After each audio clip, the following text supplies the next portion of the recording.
Pankaja मुंडेंचे PA अनंत गर्जेंच्या पत्नीची आत्महत्येला प्रवृत्त केल्याप्रकरणी पती अनंत गर्जे, नणंद आणि दीर अजय गर्जेवर गुन्हा दाखल। पोलिसांनी योग्य तपास करून कारवाई करावी, तपासात कोणतीही कसूर नको।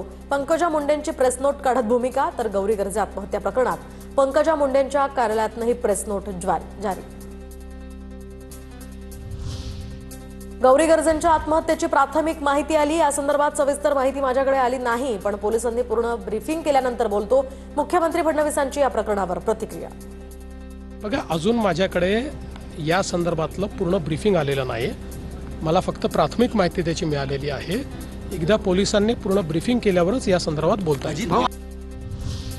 पत्नीचा मृतदेह रुग्णालयात ठेवून मंत्री पंकजा मुंडेंचा पीए अनंत गर्जे फरार। मृत गौरी पालवेंच्या मामांचा आरोप, पत्नीने आत्महत्या केली तर पीए फरार कशामुळे? शंका-कुशंकांना यामुळे वाव।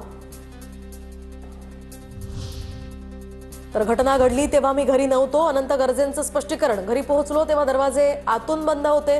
गौरीला गळफास घेतलेल्या अवस्थेतनं उतरवून तिला रुग्णालयात नेलं, अनंत गर्जेचं स्पष्टीकरण।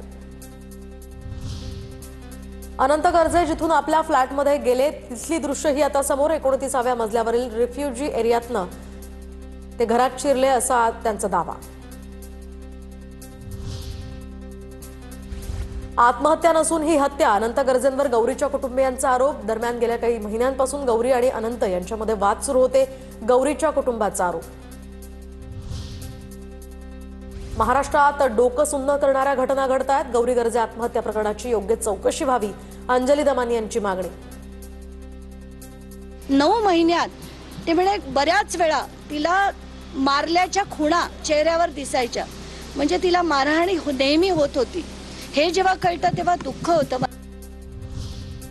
गौरी गर्जेचं शवविच्छेदन व्हिडिओग्राफी करून व्हावं, कुटुंबियांची मागणी। तर गौरी गर्जेचं संपूर्ण कुटुंब नायर रुग्णालयात दाखल। अंजली दमानिया देखील नायर रुग्णालयात आल्या होत्या।